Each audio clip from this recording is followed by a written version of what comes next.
Halo semuanya, apa kabar? Jumpa lagi di BK Channel.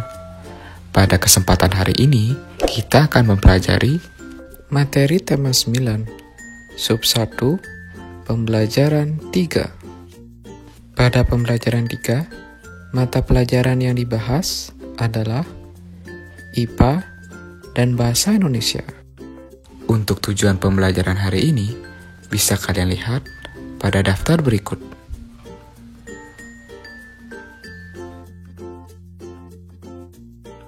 Seperti biasa, sebelum kita memulai pembelajaran hari ini, mari kita berdoa terlebih dahulu agar pembelajaran hari ini berjalan dengan lancar dan lebih bermakna. Berdoa dipersilakan.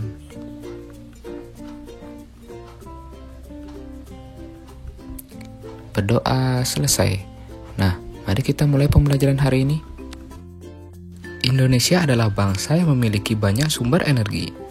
Sumber energi mulai dari minyak dan gas bumi atau migas, sampai yang bukan minyak dan gas bumi atau non-migas. Sumber-sumber energi tersebut tersebar di seluruh pulau-pulau yang ada di Indonesia. Kesemuanya harus dimanfaatkan secara bijak demi kesejahteraan penduduknya. Sumber energi ada yang tidak dapat diperbarui dan dapat diperbarui. Sumber energi yang tidak dapat diperbarui merupakan sumber-sumber energi yang akan habis jika terus digunakan dalam jumlah besar. Sumber energi tersebut juga tidak dapat diperbarui lagi. Pada umumnya, minyak dan gas merupakan sumber energi yang tidak dapat diperbarui. Contoh lain adalah batu bara, gas alam, dan hasil tambang lainnya. Minyak bumi dan batu bara merupakan sumber energi yang berasal dari tumbuhan dan makhluk hidup yang terpendam selama jutaan tahun. Minyak bumi dan batu bara akan habis jika digunakan secara terus-menerus. Dibutuhkan waktu berjuta-juta tahun lagi agar minyak bumi dan gas tersebut bisa tercipta lagi dan tersedia lagi. Kemudian sumber energi yang dapat diperbarui. Sumber energi yang dapat diperbarui merupakan sumber energi yang tidak akan habis meskipun digunakan secara terus-menerus. Sumber energi ini dapat memperbarui diri. Ada pula sumber energi yang bisa diusahakan atau dibuat oleh manusia. Meskipun demikian, kita tetap harus bijak dan hemat dalam menggunakannya. Contoh sumber energi ini adalah air, matahari, hewan, dan tumbuhan. Matahari merupakan sumber energi yang dapat diperbarui yang ada di bumi. Selain itu, matahari juga merupakan sumber energi terbesar yang ada di bumi. Tahukah kamu apa saja manfaat energi matahari? Nah, ini adalah beberapa contoh manfaat matahari bagi makhluk hidup dan lingkungan sekitar.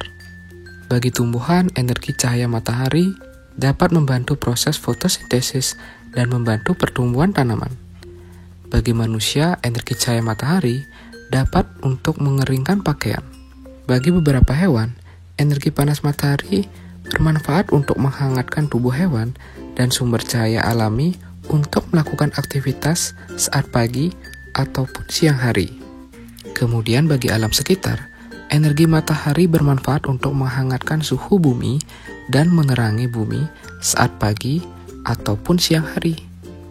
Selain keempat contoh yang baru saja Bapak bacakan, masih banyak manfaat energi matahari bagi tumbuhan, manusia, hewan, dan alam sekitar.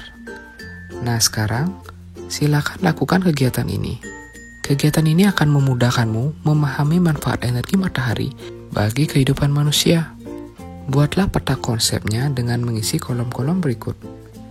Tuliskan manfaat energi matahari bagi manusia, bagi hewan, bagi alam, dan bagi tumbuhan.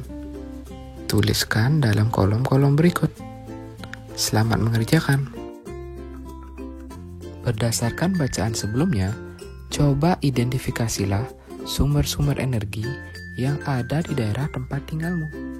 Untuk mendapatkan jawabannya, kamu bisa melakukan wawancara dengan orang-orang di sekitar tempat tinggalmu. Untuk mengingatkanmu kembali, kamu harus tahu hal-hal yang perlu diperhatikan saat wawancara. Saat melakukan wawancara dengan seseorang atau narasumber, kita juga perlu memperhatikan sikap. Misalnya, menggunakan bahasa yang baku, santun, menggunakan pertanyaan singkat, dan mudah dipahami, serta tidak menyela pembicaraan. Selain itu, saat kita memilih narasumber, harus sesuai dengan bidang keahlian. Jika wawancara yang dilakukan adalah tentang pemanfaatan sumber energi bidang pertanian, maka narasumber yang dapat kamu cari adalah seorang petani. Nah, sekarang kamu akan berlatih mewawancarai beberapa narasumber untuk memperoleh data mengenai sumber-sumber energi yang ada di daerah tempat tinggalmu. Perhatikan, di sini contohnya narasumbernya adalah orang tua, maksudnya adalah orang tuamu. Kamu bisa menambahkan narasumber lainnya, misalnya tetangga, pamanmu, atau yang lainnya. Lalu pertanyaan apa saja yang akan kamu ajukan untuk mendapatkan data kondisi lingkungan di lingkungan sekitarmu? Nah, berikut ini Bapak tampilkan contoh daftar pertanyaan yang bisa kamu ajukan kepada narasumber.